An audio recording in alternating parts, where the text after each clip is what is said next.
Box Tour, une tournée avec plus de 50 dates. Et à la manière d'un jukebox, le public choisit les titres. Parmi les plus grands tubes de Jen, et Jen est aussi une artiste engagée, puisqu'elle chantera avec d'autres artistes mercredi prochain à l'Adidas Arena au profit de la Fondation des femmes. De la bonne musique pour une bonne cause. Et il reste des places. Merci Jen. Merci beaucoup. Merci pour cette soirée d'émotion. Merci à tous. Merci. Au revoir. À très vite. Jennifer. Voilà, c'était juste la petite séquence entre Nikos et Jennifer, évidemment. Donc, il y aura peut-être une question sur Jennifer dans mon petit quiz. Allez, est-ce qu'on va vers quoi, là? Je pense que tout le monde a deviné. Ah oui, Ebony à 100%, bien sûr. truc de fou. Un truc de fou. Vraiment, elle nous a offert un joli cadeau. Alors là, c'est le coup de cœur de Kamel, bien sûr, pour Ebony sur la fameuse reprise de Sweet Dreams, Eurythmics. Le coup de cœur de Oscar. Formantia que los gusta pas lo más, español approximatif. Oh, sí, es muy aproximativo. Demasiado, digo así. Demasiado. Non, il y a eu plusieurs performances qui ont beaucoup séduit ce soir. Je suis un peu tchouf-tchouf parce que j'ai eu... Tchouf-tchouf. J'ai compris qu'il y avait un truc dans le... Oui, on est tous malades derrière. Une trachéite, voilà, complètement malade. C'est la saison. C'est la saison. Et j'ai beaucoup aimé le Ebony et ce tableau.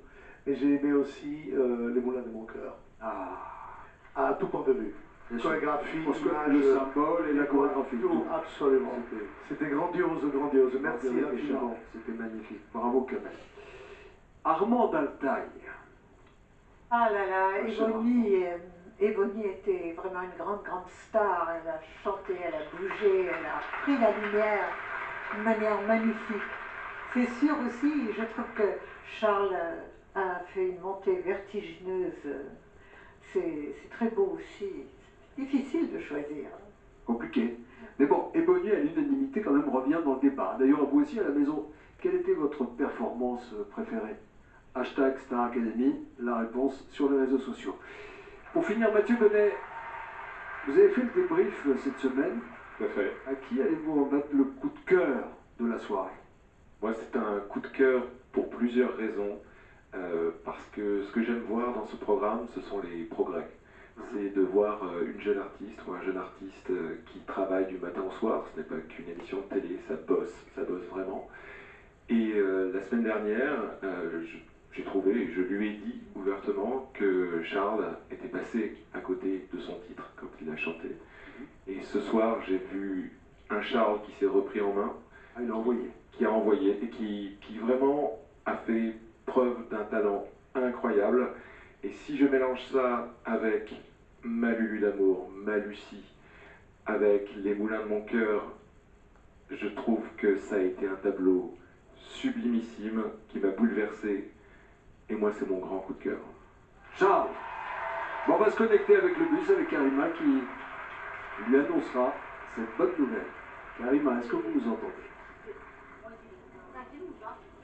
Bonsoir. Absolument, vous savez bien que je suis partout, Nikos, je vous écoute. Et oui, chers élèves, un coup de cœur va être décerné dans le bus. Le coup de cœur a été décerné par un ancien répétiteur qui était à vos côtés dimanche lors du dernier débrief. C'est Mathieu Gonnet qui décerne de son coup de cœur. Mais à qui?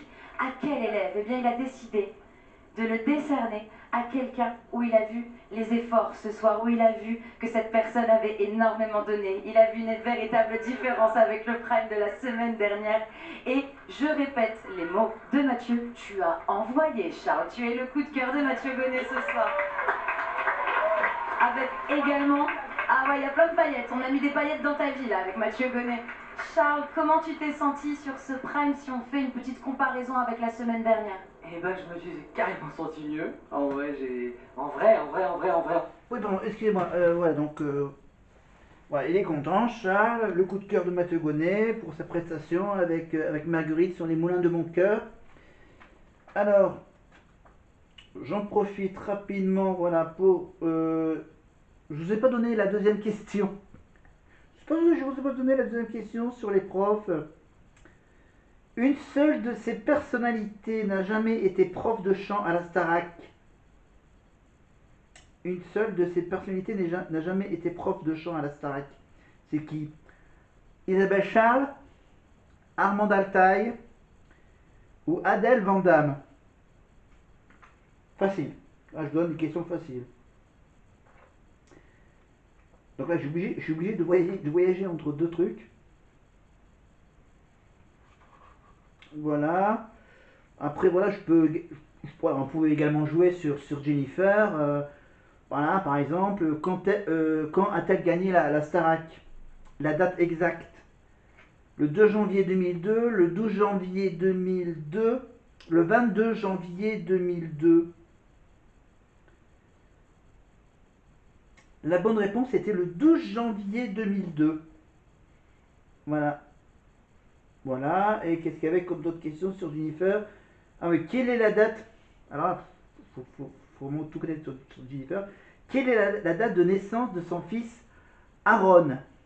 Quelle est la date de naissance de son fils Aaron, le fils de Jennifer? Est-ce qu'il est né le 9 janvier 2003, le 5 septembre 2003 ou le 5 décembre 2003? Eh bien, son fils, il est né juste avant Noël, le 5 décembre 2003. Voilà. Maintenant, on peut bien sûr corriger les phrases de ce fameux Kikadi. Kikadi à la Starac. Je suis contente. J'ai un gros pharynx. J'ai une anatomie de chanteuse. Eh bien, cette phrase a été prononcée par Émilie de la saison 5. Voilà, Émilie qui venait de l'outre-mer.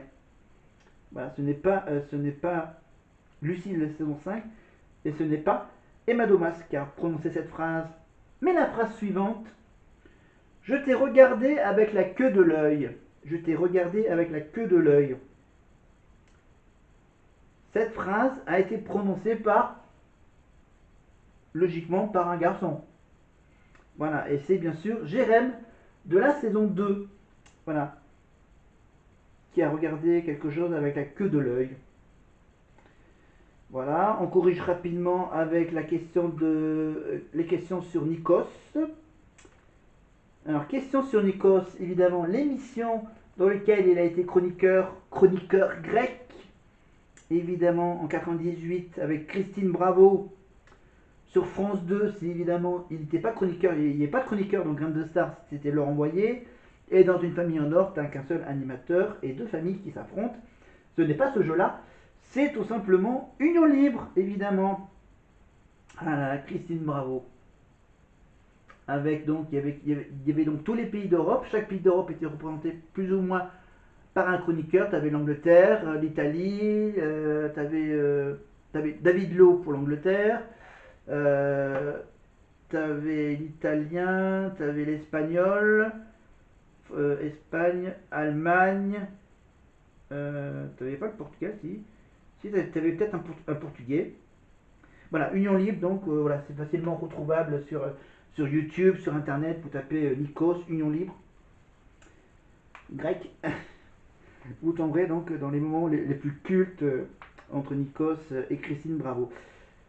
Mais son vrai prénom, en fait, parce que là, il a son petit.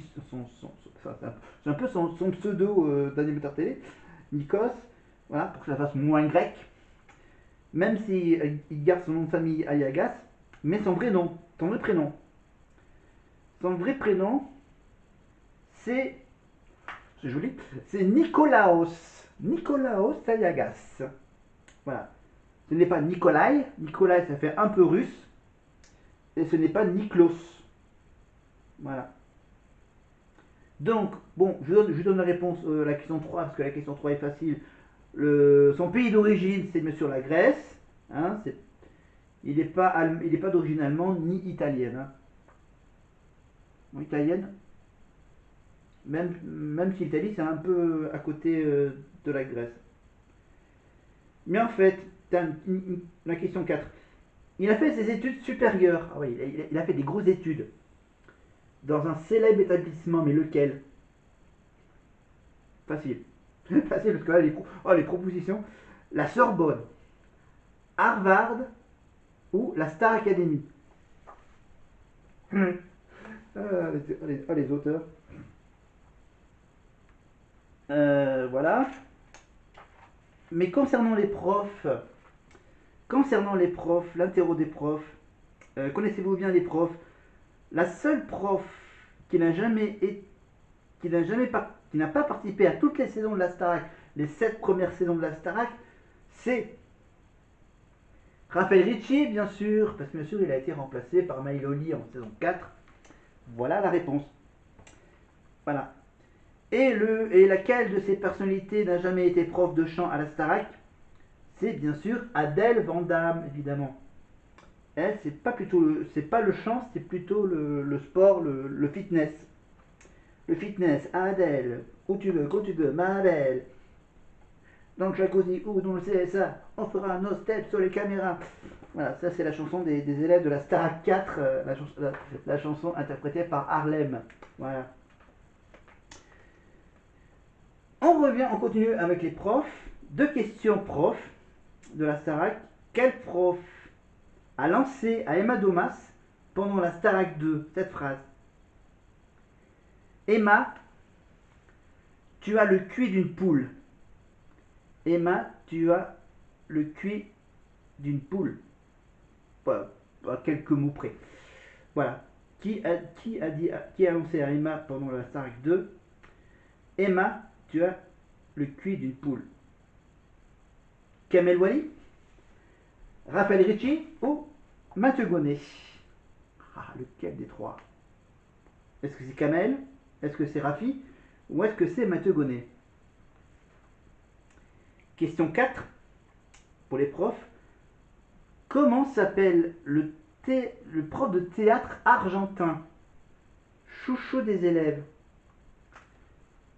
Alors là, c'est un jeu avec l'orthographe. Oscar Sisto, S-I-S-S-O. Oscar Sisto, S-I-S-T-O. Ou Octova Frisco. Octova Frisco. Oscar Sisto, Oscar Sisto ou Oscar Frisco. Voilà, facilement. Voilà, la réponse va être donnée dans quelques minutes. Donc ça, est-ce que j'ai dit les 2 questions de Nikos? Oui. On revient. Donc, on revient aux questions de Jennifer. Tiens, ça fera un peu réfléchir. Après, on va revenir sur les infos du Dirlo. Quelle chanson ne fait pas partie de son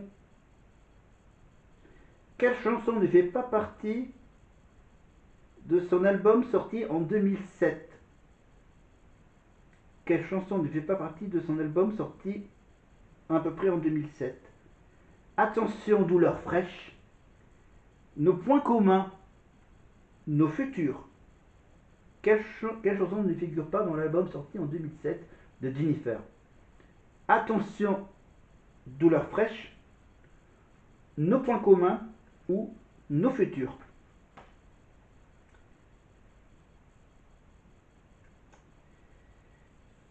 Et on finit avec les 2 phrases de la Starac. 2 phrases de la Starac. Je suis dans le top 5 en partant de la fin. Je suis dans le top 5 à partir de la fin.